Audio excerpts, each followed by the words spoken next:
Assalamualaikum warahmatullahi wabarakatuh. Perkenalkan, nama saya Nawal Aulia.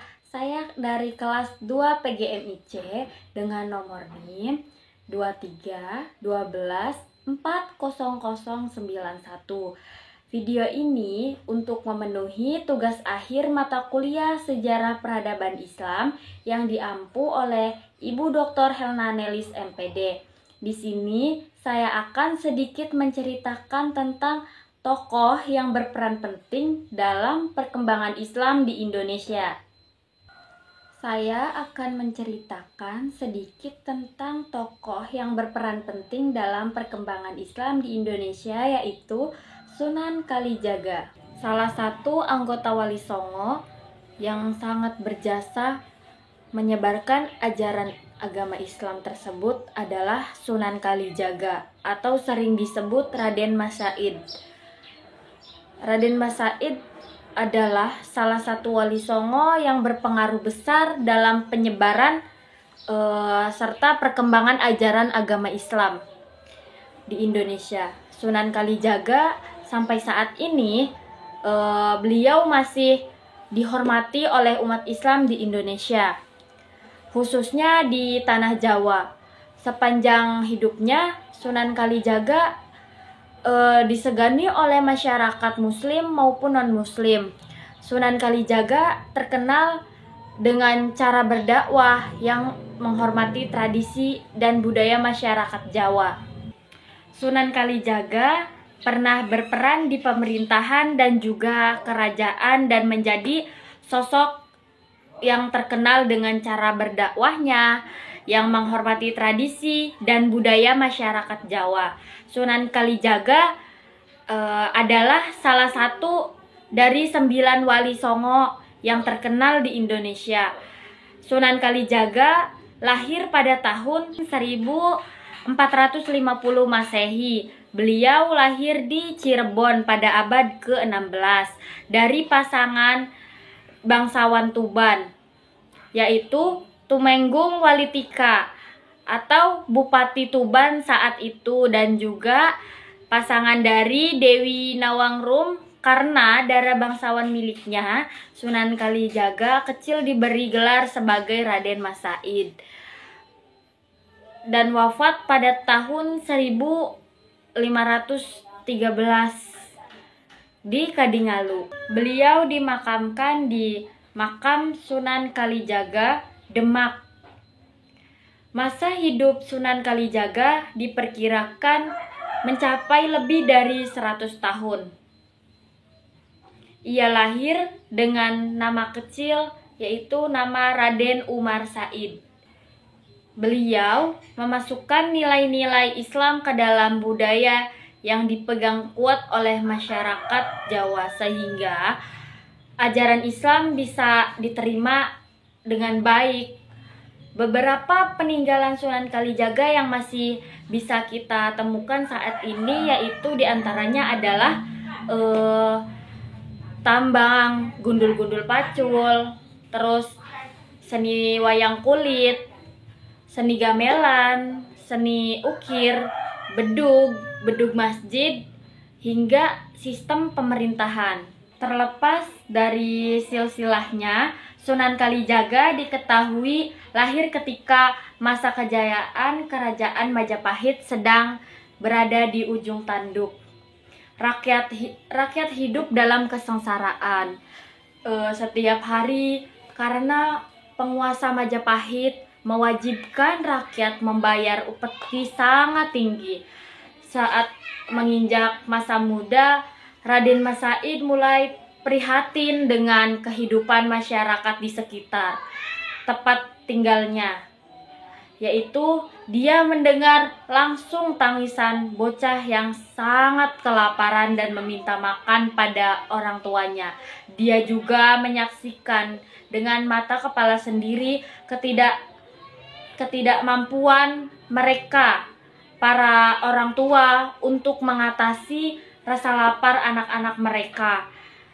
Raden Mas Said memang tidak merasakan langsung penderitaan tersebut karena dia merupakan putra seorang adipati. Namun, dia tidak bisa mengacuhkan kesengsaraan rakyatnya sendiri. Langkah pertama yang beliau lakukan untuk membantu rakyatnya adalah berbicara kepada ayahnya secara langsung. Sayangnya, dia tidak mendapatkan jawaban yang memuaskan. Setelah itu, Raden Mas Said menyadari bahwa seorang adipati seperti ayahnya tidak mempunyai kekuatan untuk mengatur upeti. Satu-satunya orang yang dapat mengatur upeti adalah sang maharaja yang berkuasa. Sementara itu, rakyat punya pilihan lain selain membayar atau menerima hukuman. Raden Mas Said kemudian memutuskan untuk menjadi seorang pencuri, dan aksi pertamanya yang dia lakukan di gudang kadipaten sendiri. Saat itu, dia mengambil berbagai bahan makanan dari gudang dan membagikannya kepada rakyat yang membutuhkan secara diam-diam setiap malam. Rakyat sendiri tidak mengetahui dari mana asalnya bahan makan-makanan tersebut. Namun, kejadian ini terus terjadi selama beberapa waktu. Mereka kemudian memberikan julukan maling celuring kepada pelakunya. Maling celuring sendiri berarti seorang pencuri yang mencuri bukan untuk dirinya sendiri, melainkan untuk dibagikan kepada orang-orang miskin atau orang-orang yang membutuhkan. Aksi Raden Mas Said berjalan mulus pada awalnya, tetapi sepandai-pandainya tupai melompat pasti akan jatuh juga. Tanpa dia sadari, penjaga kadipaten mulai mencurigai gerak-gerik. Pada akhirnya mereka berhasil menangkap basah Raden Mas Said ketika melancarkan aksinya dan menangkap rahasia di balik fenomena maling celuring yang ramai dibicarakan oleh masyarakat. Mengetahui perbuatan anaknya, Wilatika marah besar lalu mengusir Raden Syahid dari istana kadipaten sebagai hukumannya.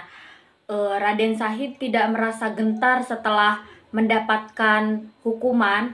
Raden Mas Said tetap berpegang teguh pada tujuan utamanya, yaitu untuk membantu rakyat yang hidup sengsara. Meskipun dia harus menempuh jalan yang salah bagi masyarakat, dia adalah seorang pahlawan. Sementara itu, bagi kaum bangsawan, Raden Mas Said adalah ancaman nyata yang membuat tidur mereka tidak nyenyak. Raden Syahid tidak merasa gentar setelah mendapatkan hukuman. Dia masih tetap semangat melaksanakan aksinya sebagai seorang maling. Bahkan bukan hanya mencuri, namun juga merampok serta membegal semua orang kaya yang tinggal di wilayah kadipaten tersebut. Orang yang paling dulu kena imbas dari perilaku Raden Mas Said adalah ayahnya sendiri. Hampir setiap hari ada kaum bangsawan yang protes padanya karena harta mereka hilang tanpa sisa. Wilatika yang murka kemudian memerintahkan penjaga kadipaten untuk menangkap anaknya sekali lagi. Setelah berhasil ditangkap, Raden Syahid diberi hukuman untuk keluar dari wilayah Kadipaten Tuban. Meski begitu, hukuman yang kedua tidak mengubah pendirian Raden Mas Said sedikit pun.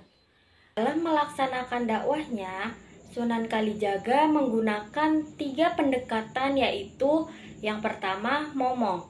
Momong yang berarti bersedia mengomong, mengasuh, membimbing, dan mengarahkan. Yang kedua yaitu momor. Momor yang berarti bersedia bergaul, bercampur, berkawan, dan bersahabat. Dan yang ketiga yaitu momot. Momot yang berarti kesediaan untuk menampung aspirasi dan inspirasi dari berbagai kalangan. Selain sebagai juru dakwah, Sunan Kalijaga juga merupakan budayawan dan seniman yang adiluhung yang tercermin dari berbagai karyanya, baik berupa cerita lisan, seni batik, bermotif gambar burung, terus tembang macet metrum, danggula, gong saketan, dan wayang sebagai sarana dakwah untuk kesenian dilakukan dengan cara mengakulturasi kesenian wayang disesuaikan dengan ajaran agama Islam. Salah satu bentuk akulturasi yang dilakukan Sunan Kalijaga terhadap kesenian wayang yaitu menciptakan tokoh Punokawan yang terdiri dari Semar. Tokoh Punokawan yang terdiri dari Semar, terus Petruk, Gareng, Bagong yang memiliki simbol-simbol dan filsafat keislaman. Terus Sunan Kalijaga, dakwah Sunan Kalijaga sampai dengan saat ini seolah-olah abadi di kalangan masyarakat luas karena menghindari konfrontasi dengan kebudayaan yang sudah mengakar di masyarakat.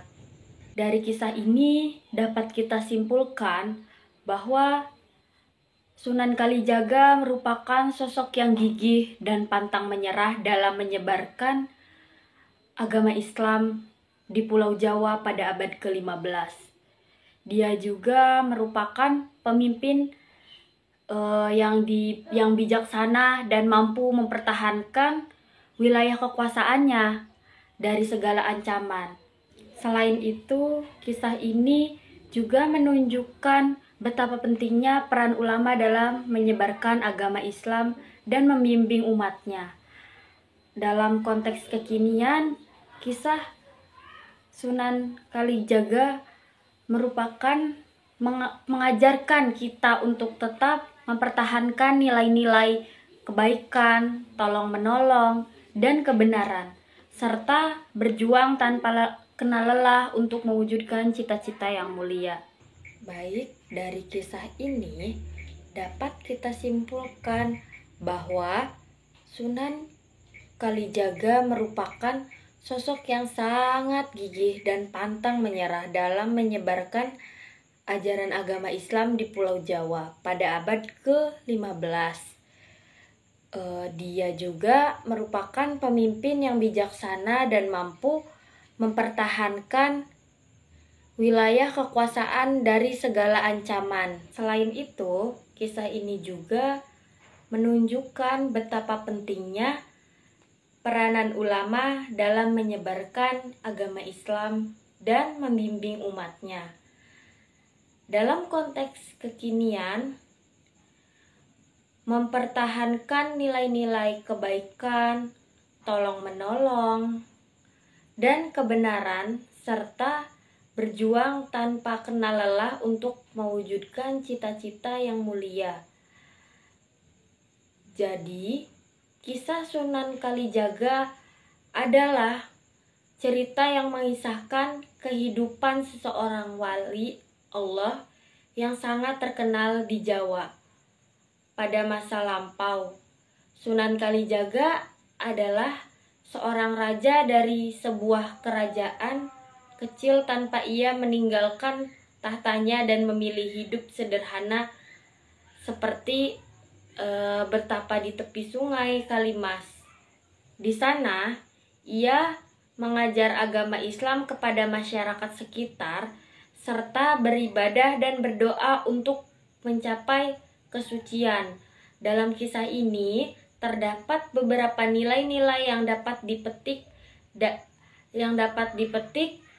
seperti pentingnya ketakwaan kepada Allah Subhanahu wa taala, kesadaran hidup yang dapat membawa kebahagiaan, dan pentingnya berjuang untuk kepentingan umat. Dalam menghadapi ujian kehidupan, Sunan Kalijaga selalu memohon pertolongan kepada Allah dan tawakal sepenuhnya kepadanya.